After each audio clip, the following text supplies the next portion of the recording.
In America, everything's like women are so hypersexualized here.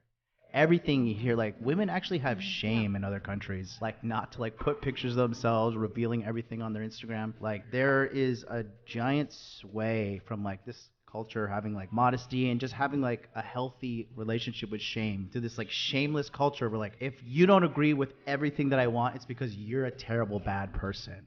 And it's like, no, sometimes you just have fucking shit ideas. And like some of these girls, they're hoes and they're like, no, I'm just like a sapiosexual or whatever fucking crazy term they need to make up to like justify the fact that they just want to get fucked by a lot of bunch of dudes. Western women are considered the most privileged demographic on the face of the earth, but sadly they have chewed off the branch upon which they were perched. They are only starting to feel the consequences of their behavior now. For decades, they were relentlessly chased by simps, and in Sweden, they imported Thai women for nursing homes and such. The Swedish men married these Thai girls at such an alarming rate. The Swedish feminist government stopped the practice of bringing in Asian females. If you look at any Western country, their immigration policies will overwhelmingly favor migration by cultures/religions whose females don't mix with Western men. This isn't by accident and was proven in Sweden. Western women are often intolerable. However, Westernized women from elsewhere are also an orange flag. I've noticed that a lot of single Filipino women are very Westernized and materialistic. You might as well die or marry your own race rather than date a Westernized woman from abroad. The Malaysian ethnic Chinese seem the opposite, still centered on their own Asian family-centered identity, but just operating in the West. Indian women too, to an extent, but it also depends on whether they are the first, second, or third generation in the West. But a Westernized woman? No thanks. Western men have every right to look for women elsewhere because the women around them are not worth being with in the first place. That's the bitter, harsh, and brutal reality modern women need to face and come to terms with. They need to understand that they have to change their ways because sooner or later, they won't have any men looking for them, which will eventually make them the second or third choice for men. I don't think that's something modern women would want. In fact, if Western women keep going about their ways, they'll soon be labeled as undateable. Now that is something that will further make them angry and create more bias against passport bros and women from other countries. However, we all know the truth now, and we can see modern women for who they really are. The scary fact for men is that the global dating pool is slowly shrinking. Recent studies have shown that no country has a healthy birth rate any longer, which includes India, and nearly all first-generation immigrants to the West join the below replacement birth rate trend. So not only is the West in population decline, so too are the nations they depend upon for growth, thus eventually even the immigrant pool will dry up. It's also true that conservative women of all ethnicities still largely favor white men. White, Asian, black, you name it. So importing Raj isn't going to work. It's a nice thought though.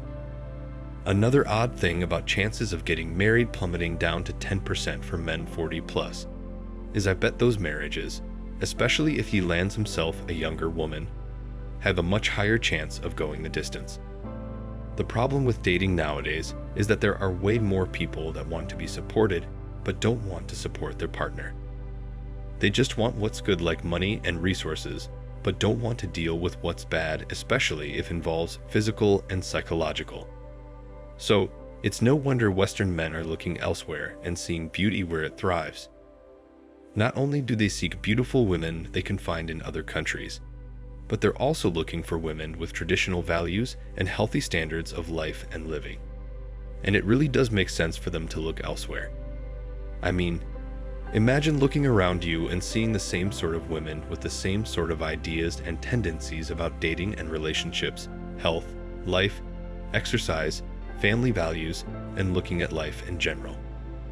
Since most Western women are incredibly entitled, they take men for granted and expect men to live their lives, sacrificing everything for the sake of women, and not receive anything in return. While men bring everything to the table, women only expect men to do their part and more, without bringing anything to the table themselves. Apart from physical intimacy, there's not much that Western women can do. They don't want to have children in their prime. They'd rather waste their prime and most fertile years partying and sleeping around with other men. They'd rather spend that time chasing corporate careers and climbing corporate ladders. But when they realize they're nearing their biological clock, they suddenly want the same men they used to reject in their 20s and expect them to be available for marriage. That's when they realize those sane men who focused on their lives with a purpose are already married and happily living with their families. So that's two major reasons why men venture to the East to find women who have more substance. Imagine how frustrating it would be for Western men to constantly be disrespected by women who are incredibly entitled and want guys around them to live their whole lives orbiting around them. If you were in this situation, you'd look elsewhere too, because you know there are good women in the rest of the world who know how to respect their men and who know how to live a healthy life. These women are feminine and don't try to create fissures between a man and a woman by doing things they expect their men to do. They know their place in a partnership, and they fully expect their men to play their part as well. They're not pushovers as Western media would have you thinking. In the West, men are constantly facing mind games to prove their worth to women just so they can take a ride with successful men and then dump them off for another. However, there are men who understand this, but most don't. Men who go abroad seem to have a better chance of winning this game because financially unstable women don't have the luxury to play these games. It's very important to understand that women in foreign countries aren't playing these games as much because their circumstances don't allow them to. The moment they're in a developed country, their thinking starts to change. Just be warned. What's clear to me is that Western society is lost and confused.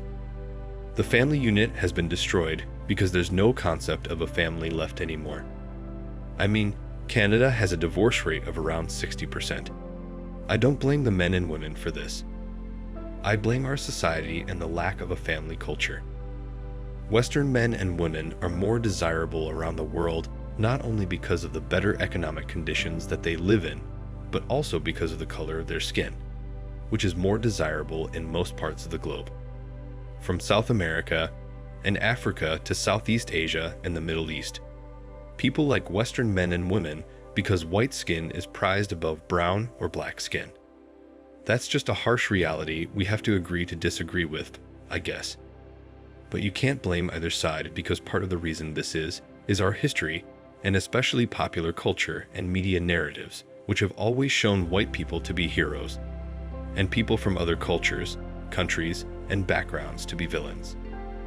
This is one of the best examples of how media can brainwash large numbers of populations around the world. Today, Western men are going to other countries for love and marriage, and women in those countries are accepting these men because they're more financially stable, have a stronger worldview, and are a way to enhance their own social values and the lives of their children. In return for all of this, Eastern women are genuinely more traditional and end up making their Western partners happier than the typical Western women ever have. I'll end with this hilarious bit. I recently heard a guy comment to the women that kept using the terms big D energy and small D energy. He said it's body shaming men, and then asked the women how they'd feel if guys used the term giant C energy because she's been run through by tons of guys, and small C energy because she's ugly and can't get as many guys. The women didn't like that idea. Then he said to one lady he suspected she had cavernous energy. She suddenly felt very insulted when it was used on her. Thanks for watching Man Reacts. Show us your love and support by liking this video, sharing it with your friends, and subscribing to the channel. And let us know your thoughts on this in the comments. We're always up for a healthy debate and discussion.